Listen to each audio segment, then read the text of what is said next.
We wanted to bring you up to date with all of the court cases and recounts and where everything stands in terms of the 2020 presidential election. Let's start with what are some of the key dates here to watch that we've been talking about here for a little while.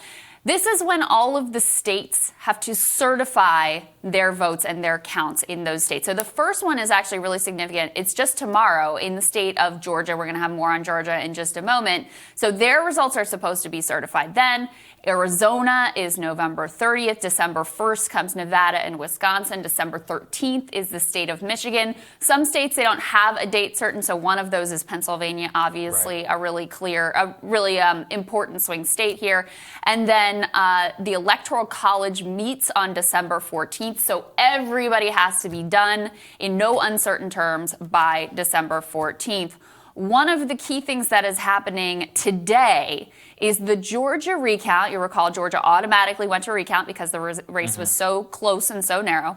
That recount is finished. The indications from the Secretary of State are that it did not change the fact that Joe Biden won that state, although the margin did narrow by 1,200 votes or so? Yeah, so approximately 1,200 votes. There were some votes found that were on a disc that had been misplaced, and they put that in there. Obviously, that was, it was a pretty big screw-up, but that's why they have recounts, and so that's where the margin stands, around 10 to 12,000. We're going to see the final result whenever that's come out. That president and many of the people around him already kind of rejecting that outright. They're saying, without a signature match, then the recount itself is, they're like election audit over an actual recount.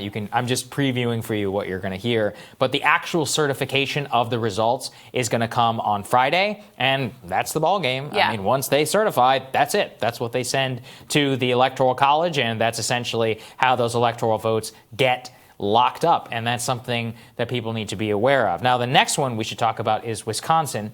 We talked a little bit about yesterday, how the Trump campaign had to decide whether they're going to pursue a full recount or not.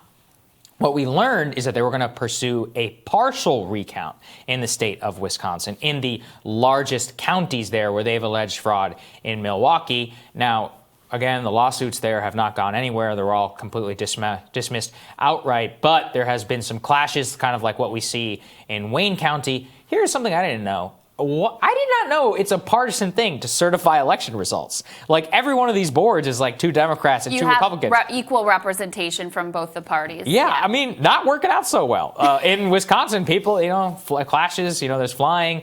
Fireworks. It's very tense. That's what's happening, and that is, again, what we see. Remember, we told you a little bit about Wayne County yesterday in Detroit. So the Republicans there are trying to ask to rescind their votes, certifying election results. So we learned from the Associated Press this morning, President Trump apparently even got involved calling to these folks. But here's part of the problem. After they voted to accept and certify these results, after previously saying they wouldn't because it happened on Tuesday, they don't really have any recourse now. So now they've submitted an affidavit being actually, we want to rescind, but you can't do that unless you're in a public meeting. That's not really how notary publics and all that stuff work. And so results are going to get certified no matter what. Look, even if they refuse to certify it, it actually wouldn't matter because the state can come in and certify the results. But just to give you an idea of the decision chain there. And then the final thing that we have to mention is that beyond all of that, there's this, effort in order to say, well, maybe we can get the different states to their legislatures in order to change their electors and to hold off a vote for Biden at the Electoral College. That is also not working out particularly well. We have this, let's throw this up there on the screen, GOP state leaders all brushing off the idea to hand Trump's election by replacing electors in all of the states which matter and would swing the election. And I have that quote there because it's particularly clear, just to give you a sense of, because we always try to keep the big picture in mind of where is this heading? There's all this noise, there's all the court cases, and it's hard to follow, and different claims being made in different places. The end game for the Trump campaign that Giuliani and others have been pushing reportedly is this idea of, okay, we're going to get the Republican state legislatures to throw out the Joe Biden slate of electors, appoint their own slate of electors. We're going to have these competing slates of electors. It's going to go to the Supreme Court, and then we'll cross our fingers and hope to win. The Republicans in these key states are not having it at all, not at all. So in Pennsylvania, here's a statement. This is from both the state Senate Majority Leader and the House Majority Leader, a joint statement.